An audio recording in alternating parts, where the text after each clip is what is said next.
Gene Hackman, along with his wife Betsy, have been found dead in their home in New Mexico. They say he died from heart disease after his wife passed away from a rare infectious illness. 40 feet beneath Gene Hackman's library, behind a section of stone the FBI had to break their way through, there is an iron door welded shut from the inside by someone who never came back out. No handle on the outside, no hinges visible, just rust, weld marks along every seam, and silence on the other side. That door is the discovery no one saw coming, and the lock on it wasn't built to keep people out. It was built to keep something in. It's not uncommon to find someone down on the floor as part of a terminal collapse, so to speak, and that may very well have been what happened. The breach, February 26th, 2025, 11 in the morning.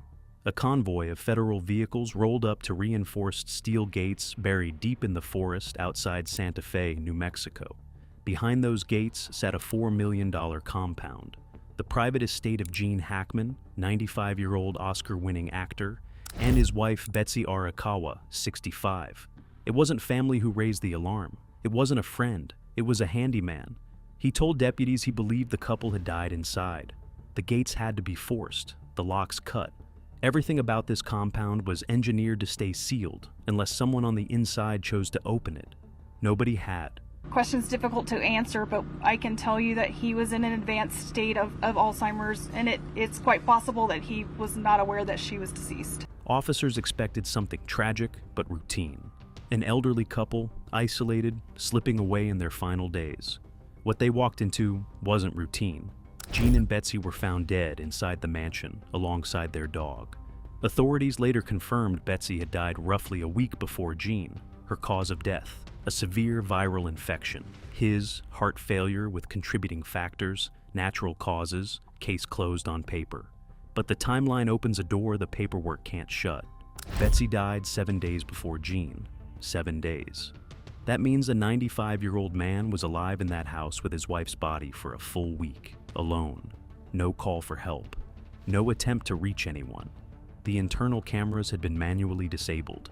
The alarm system was still active. What keeps a man silent for 7 days in a house with a dead loved one? Fear? Duty?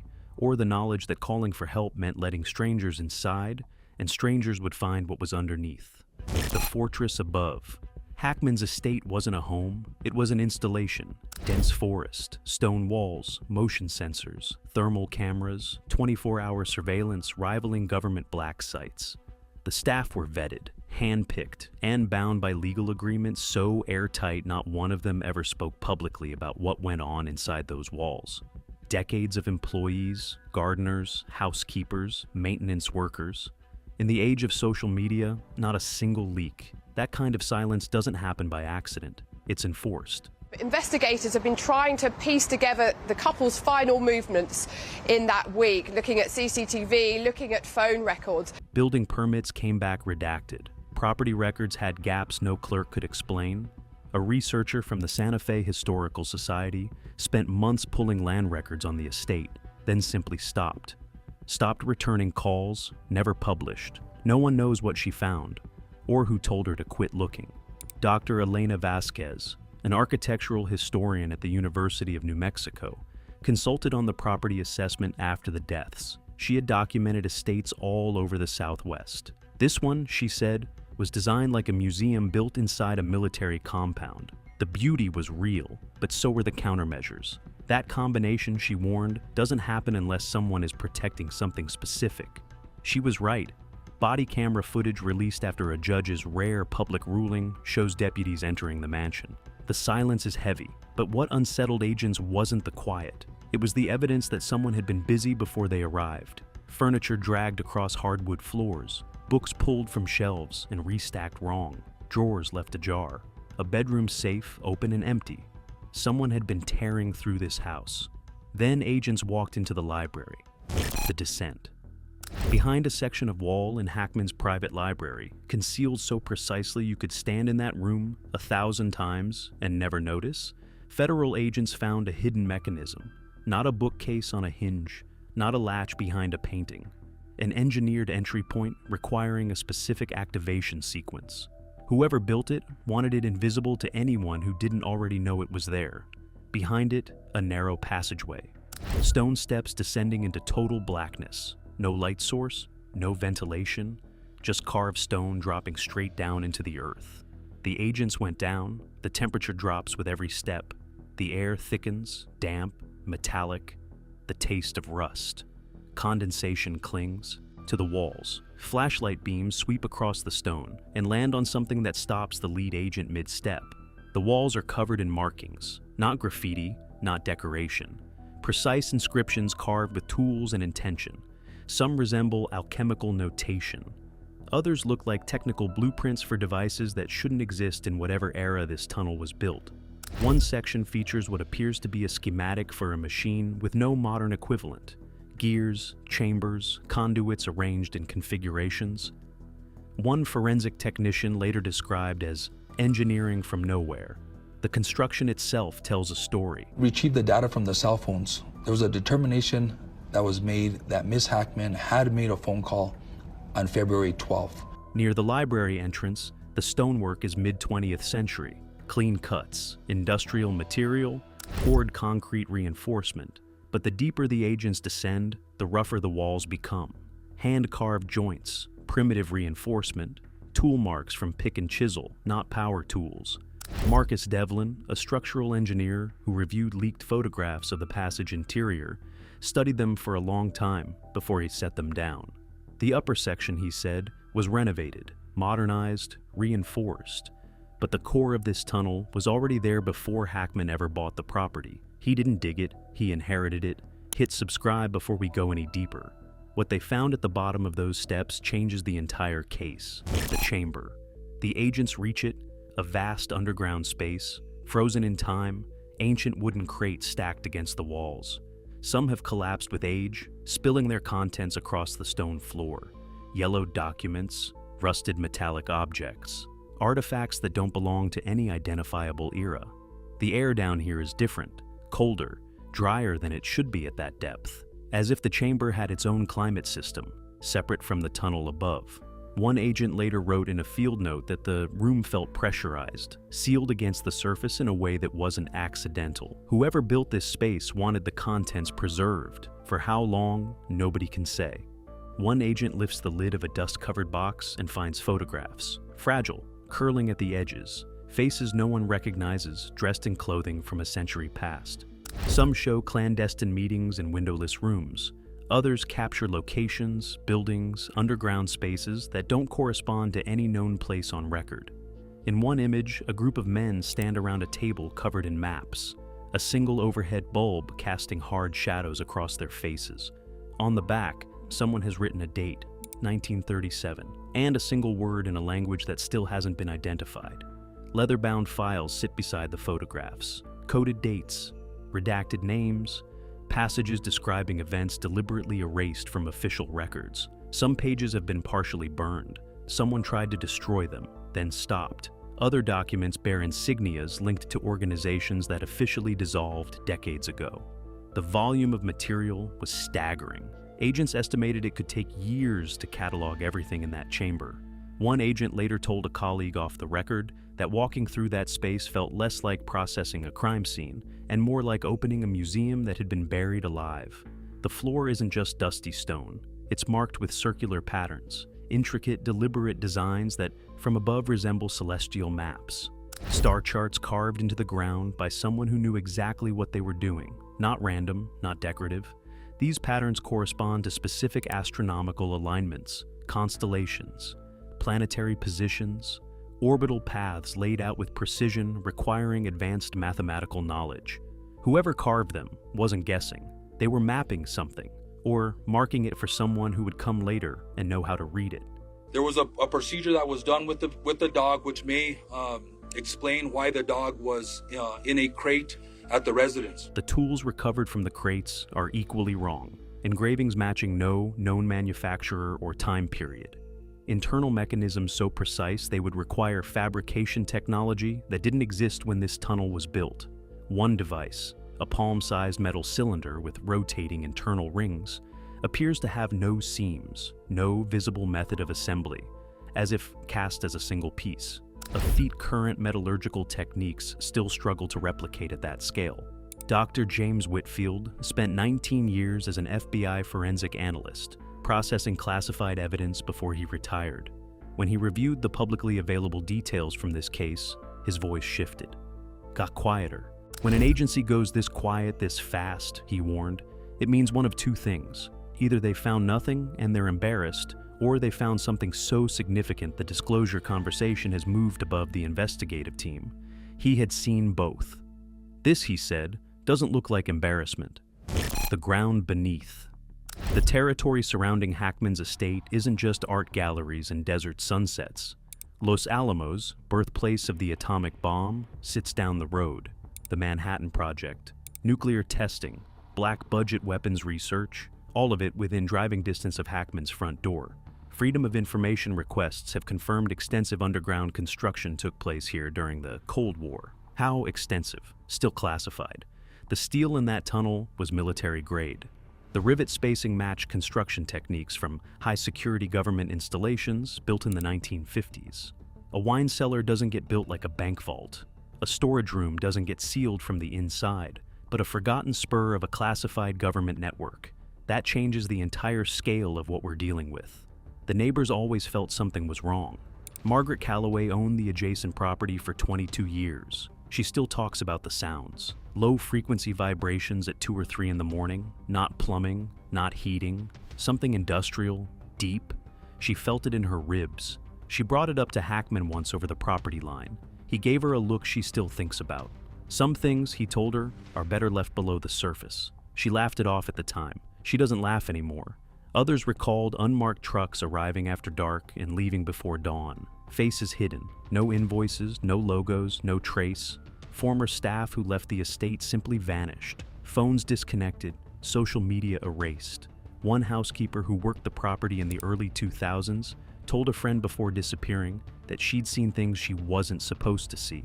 She never specified what. She was gone within the month. During renovations that first exposed the tunnel entrance, workers found a secondary communication system hardwired into the estate's walls. Not a phone line, not internet cable. A closed-circuit system connecting the main house directly to the underground chamber, wiring predating modern telecom by decades. But functional, maintained, operational. Someone had kept this line alive for years, communicating with whatever was down there on a channel that couldn't be monitored or intercepted. In a house already wired with state-of-the-art surveillance, this system was completely off the grid. A ghost line. Who was on the other end? Betsy Arakawa contracted hantavirus. They say is something they do see several times a year in Santa Fe, though it is pretty rare. It starts off as flu-like symptoms, so it could be mistaken for something else, and of course it can be very serious. The man who built the silence. People forget who Gene Hackman actually was before the fortress, before the silence, before he vanished from public life entirely. He was one of the most genuinely warm presences in American film. Not warm in a performed celebrity way.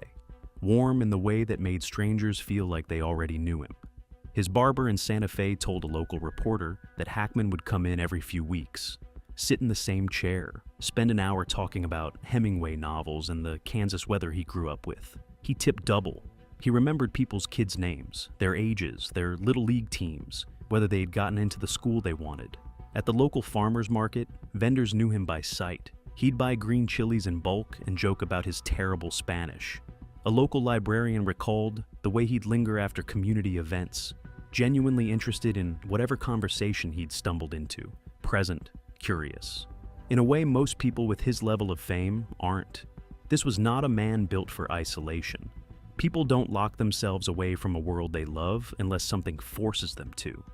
The surveillance, the legal agreements, the silence of everyone who ever worked that property, the walls, the cameras, the sealed gates. He didn't build all of that because he was eccentric. He built it because something underneath his house required it. From the French Connection to Enemy of the State, Hackman spent his career playing men trapped inside conspiracies they couldn't escape. Men who knew too much. Men who built walls because the alternative was worse. Maybe that was never just acting. The official story is that he died of heart failure at 95. Plausible. But it doesn't explain why a couple with access to the finest health care in The world isolated themselves completely in their final days. No doctor calls, no emergency contacts, no staff on the premises. The internal cameras had been manually disabled. 2 people, alone in a fortress, dying in silence, while something sealed 40 feet beneath them held its breath. The detail that haunts everyone who has touched this case. The tunnel entrance in the library wasn't sealed when agents found it. The mechanism had been activated recently. A man in his mid-90s had gone down into that cold, damp passage not long before he died. Why? What was he checking? What was he afraid of? Or, the question no one wants to ask out loud, was he hiding from something he knew had finally found him? The door. Deep in the far wall of the chamber, past the crates and the scattered files and the star charts carved into the stone floor, the agent's flashlights find it. An iron door set into the rock. No handle on the outside, no hinges visible, just a corroded steel surface with weld marks along every seam. The metal is old. Decades of moisture have left rust streaks running down from every weld, pooling where the door meets the stone.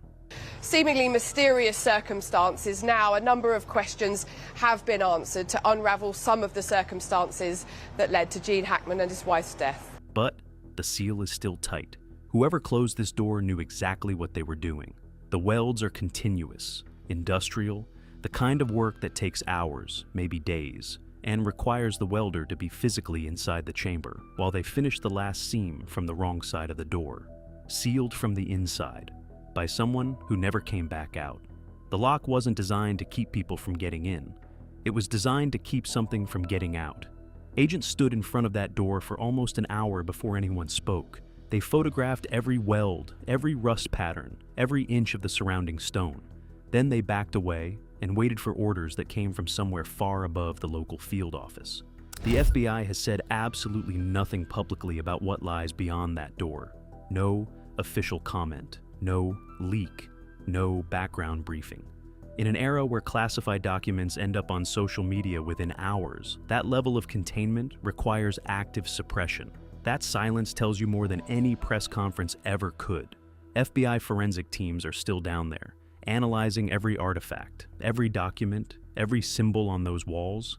Trace DNA, cryptographic decoding of inscriptions left by hands dead for generations. Linguists, metallurgists, historians of pre-industrial engineering, astronomers interpreting the star maps on the chamber floor. Months have passed since the initial discovery. In any normal investigation, something leaks. Preliminary findings, unnamed sources, a background briefing someone can't resist. In this case, nothing. The information locked down around that tunnel is tighter than anything surrounding the deaths themselves. Whatever is down there isn't just historically significant. It's operationally sensitive. Someone decided the contents of that chamber are still dangerous enough to require full containment. Not in 1950. Not during the Cold War. Right now. Today. That decision wasn't made in Santa Fe. It wasn't made in Albuquerque. It was made somewhere none of the local agents will ever set foot in. And whatever recommendation came back down the chain, the result was the same. No press conference, no timeline, no promise that the public will ever be told what was found beneath that house. The chamber has been resealed. The library has been resealed. The estate has been quietly removed from public property listings. Beneath the estates of the powerful, beneath the forests and the mountains and the quiet towns we think we know, there are doors that were never meant to be opened. Gene Hackman guarded one of those doors for decades. He built his entire life around it. The walls, the cameras, the silence, the legal agreements, the vanishing staff, the total isolation. An existence engineered to make sure no one ever found what was underneath. He carried that weight from the peak of his career to the final hours of his life. Now, he's gone. The last person who knew every corridor of that tunnel, every crate in that chamber, every mark on those walls. Gone. Whatever was behind that welded iron barrier 40 feet below his library is no longer his to protect. The question isn't whether the FBI knows what's down there. They do. The question is what could be so dangerous, so fundamentally destabilizing, so threatening to everything we think we know that they'd rather say absolutely nothing than tell the public what they found behind that door. The door is still down there, still welded shut. the FBI is still silent, and 40 feet beneath a library in the New Mexico desert, whatever someone sealed in from the inside is still waiting. Was Hackman the last guardian of something buried long before he was born, or was he its final prisoner? Drop your theory in the comments, and if you want to be here when the next piece of this story breaks, hit subscribe. I'll see you in the next one.